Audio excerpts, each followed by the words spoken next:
നമസ്കാരം, ഓപ്പൺ ന്യൂസിലേക്ക് സ്വാഗതം. ഇന്നത്തെ പ്രധാന വാർത്തകളിലേക്ക്. മാലൂർ പൂവത്താർകുണ്ട് ഭാഗത്ത് കൂത്തുപറമ്പ് എക്സൈസിന്റെ മിന്നൽ പരിശോധനയിൽ 60 ലിറ്റർ ചാരായം കണ്ടെടുത്തു. ഇരിട്ടി അലയൻസ് ക്ലബിന്റെ പുതിയ ഭാരവാഹികൾ സ്ഥാനമേറ്റു. Alliance district governor K Suresh Babu പരിപാടി ഉദ്ഘാടനം ചെയ്യുകയും പുതിയ ഭാരവാഹികൾക്ക് സത്യവാചകം ചൊല്ലിക്കൊടുക്കുകയും ചെയ്തു. അയ്യപ്പൻകാവിലും പരിസര പ്രദേശങ്ങളിലും കാട്ടാന ശല്യം രൂക്ഷമായിക്കൊണ്ടിരിക്കുകയാണ്. തിങ്കളാഴ്ച പുലർച്ചെ ജനവാസ കേന്ദ്രത്തിലെത്തിയ കാട്ടാന തെങ്ങ്, വാഴ, പച്ചക്കറി എന്നിവ നശിപ്പിച്ചു. തദ്ദേശ വാരാചരണത്തിന്റെ ഭാഗമായി കൊട്ടിയൂർ പഞ്ചായത്തിന്റെ നേതൃത്വത്തിൽ വാർഡ് തലത്തിൽ ശുചീകരണം നടത്തി. പാൽച്ചുരത്ത് വെച്ച് നടന്ന പഞ്ചായത്ത് തല ഉദ്ഘാടനം ഗ്രാമപഞ്ചായത്ത് പ്രസിഡന്റ് സിസിലി കണ്ണന്താനം ഉദ്ഘാടനം ചെയ്തു. ഹൈക്കോടതി വിധിച്ച നഷ്ടപരിഹാരം സർക്കാർ നൽകാഞ്ഞതിനെ തുടർന്ന് കൊല്ലം കളക്ടറേറ്റ് പ്രവർത്തിക്കുന്ന 2 ഏക്കറോളം സ്ഥലം ജപ്തി ചെയ്തു. കൊല്ലം സബ് കോടതിയുടേതാണ് നടപടി. നവകേരള സർവേ ഹൈക്കോടതി റദ്ദാക്കിയത് സർക്കാരിന്റെ കരണത്തേറ്റ അടിയാണെന്ന് കോൺഗ്രസ് നേതാവ് രമേശ് ചെന്നിത്തല. ആലിനെ ആഘോഷിക്കുന്ന മലയാളികളെ ഓർത്ത് ലജ്ജ.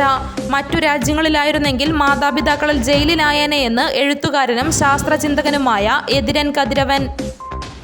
കോൺഗ്രസ് നേതൃത്വത്തെയും രാഹുൽ ഗാന്ധിയെയും കടന്നാക്രമിച്ച് മുൻ കോൺഗ്രസ് MLA നവജോത് കൗർ സിന്ധു. ഉപഭോക്താക്കൾ ലോക്കറിൽ സൂക്ഷിച്ച സ്വർണം വെച്ച് ബാങ്ക് മാനേജറുടെ ഓൺലൈൻ ബെറ്റിംഗ്.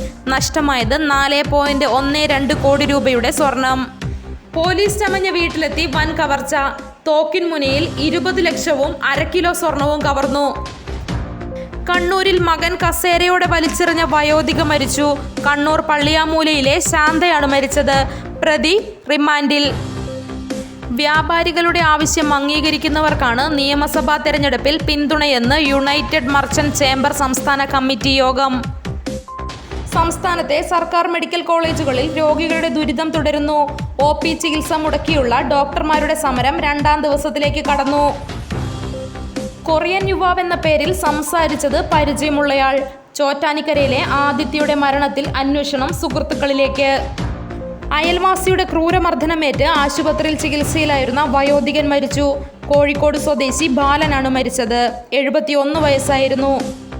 തിരുവനന്തപുരം ചിത്രാഞ്ജലി സ്റ്റുഡിയോയ്ക്ക് സമീപം തീപിടുത്തം. ആളൊഴിഞ്ഞ പ്രദേശത്തായിരുന്നു തീപിടുത്തമുണ്ടായത്. പച്ചയ്ക്ക് വർഗീയത പറഞ്ഞ ഒരാൾ കമ്മ്യൂണിസ്റ്റ് മന്ത്രിസഭയിൽ ഇരിക്കുന്നു. UDF ആയിരുന്നെങ്കിൽ 24 മണിക്കൂറിനുള്ളിൽ പുറത്താക്കിയേനെ. VD Satheesan. മലമ്പുഴയിൽ A Suresh UDF സ്വതന്ത്ര സ്ഥാനാർത്ഥിയായേക്കും.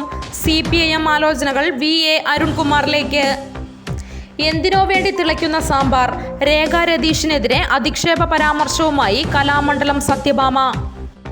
PWയുടെ അനാസ്ഥയിൽ ഒരു മരണം. ഇടുക്കി തൊടുപുഴ മുതലക്കോടത്ത് റോഡരികിലെ കുഴിയിൽ വീണ് ബൈക്ക് യാത്രക്കാരനായ യുവാവ് മരിച്ചു. മുതലക്കോടം സ്വദേശി ജെയ്സ് ബെന്നിയാണ് മരിച്ചത്. 27 വയസ്സായിരുന്നു. കൊല്ലം നിലമേലിൽ ദേഹാസ്വാസ്ഥ്യമുണ്ടായതിനെ തുടർന്ന് ചികിത്സ തേടിയ 2 പേർ മരിച്ചു. ഭക്ഷ്യവിഷബാധയെന്ന് ബന്ധുക്കൾ ആരോപിച്ചു. പ്ലാച്ചിയോട് കുന്നിൽ വീട്ടിൽ റഷീദ ബീവി, മരുമകൻ ഷാജി എന്നിവരാണ് മരിച്ചത്. പേരാമ്പ്രയിൽ CPIM പ്രവർത്തകന് വെട്ടേറ്റു. ദിനേശനാണ് ആക്രമണത്തിനിരയായത്. പെരുമ്പാവൂരിൽ 9ാം ക്ലാസ് വിദ്യാർത്ഥിയെ കാണാതായെന്ന് പരാതി. കീഴിലം ഹയർ സെക്കൻഡറി സ്കൂൾ വിദ്യാർത്ഥി നെൽവിനെയാണ് കാണാതായത്. വ്യാജരേഖകളുണ്ടാക്കി പണം തട്ടി. പാവപ്പെട്ട യുവാക്കൾക്ക് തൊഴിൽ ഉറപ്പാക്കുന്ന കേന്ദ്ര പദ്ധതിയുടെ മറവിൽ സംസ്ഥാനത്ത് വൻ തട്ടിപ്പ്. കണ്ടെത്തൽ വിജിലൻസ് പരിശോധനയിൽ. കളമശ്ശേരിയിൽ ദേവാലയ പ്രവേശന കവാടത്തിലെ മാതാവിന്റെ രൂപക്കൂട് തകർത്ത നിലയിൽ. അന്വേഷണം ആരംഭിച്ച് പോലീസ്. 4 വയസ്സുകാരനായ മകനെ കാറിൽ മറന്നുവെച്ച് ദമ്പതിമാർ. മിനിറ്റുകൾക്കുള്ളിൽ പോലീസ് നടത്തിയ നീക്കത്തിനൊടുവിൽ കുഞ്ഞിനെ സുരക്ഷിതമായി മാതാപിതാക്കളുടെ കൈകളിൽ ഏൽപ്പിച്ചു. ഇന്നത്തെ സ്വർണം വെള്ളി നിരക്കുകൾ. ഗ്രാമിന് 140 രൂപ കുറഞ്ഞ് 14,200 രൂപയും പവന് 1,120 രൂപ കുറഞ്ഞ് 1,13,600 രൂപയുമായി. വെള്ളിക്ക് 260 രൂപയുമായി. കേളകത്തെ ഇന്നത്തെ വില നിലവാരം.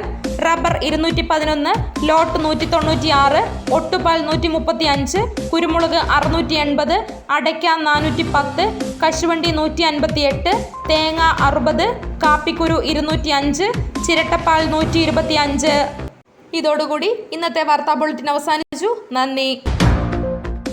വാർത്തകളും വിശേഷങ്ങളും ഇനി ഓപ്പൺ ന്യൂസിലൂടെ. Open news 24.